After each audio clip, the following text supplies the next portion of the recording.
نیک بیوی کا مقام۔ ایک حدیث میں آپ صلی اللہ علیہ وسلم کا ارشاد ہے کہ جو عورت اپنے شوہر کی تابع دار ہو اس کے لیے پرندے ہوا میں استغفار کرتے ہیں اور مچھلیاں دریا میں استغفار کرتی ہیں اور فرشتے آسمانوں میں استغفار کرتے ہیں اور درندے جنگلوں میں استغفار کرتے ہیں۔ سبحان اللہ۔ بیوی سے محبت کرنا کوئی عیب والی یا شرمانے والی بات نہیں ہے۔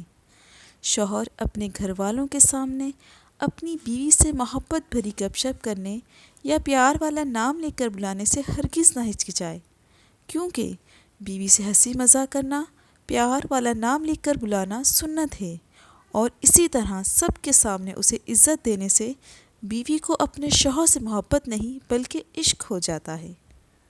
ہمارے نبی صلی اللہ علیہ وسلم اپنی بیویوں سے بہت محبت کرتے تھے۔ ایک دفعہ ایک سفر میں حضرت عائشہ رضی اللہ تعالی عنہا کی سواری کا اونٹ پودک گیا اور لے کر ایک طرف کو بھاگا۔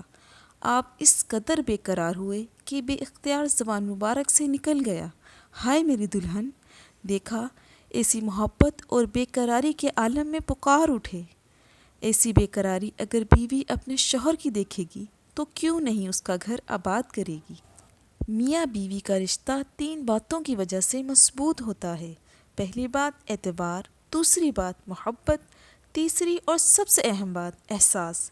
اگر ان تینوں میں سے ایک بات بھی آپ کے رشتے میں نہیں ہے تو یقین مانیں آپ کا رشتہ بالکل کھوکھلا ہے۔ آپ کو ویڈیو ذرا سی اچھی لگی ہو تو پلیز لائک کریں، سبسکرائب کریں میرا چینل راہ ہدایت وتھ صوبیہ۔ السلام علیکم، جزاک اللہ۔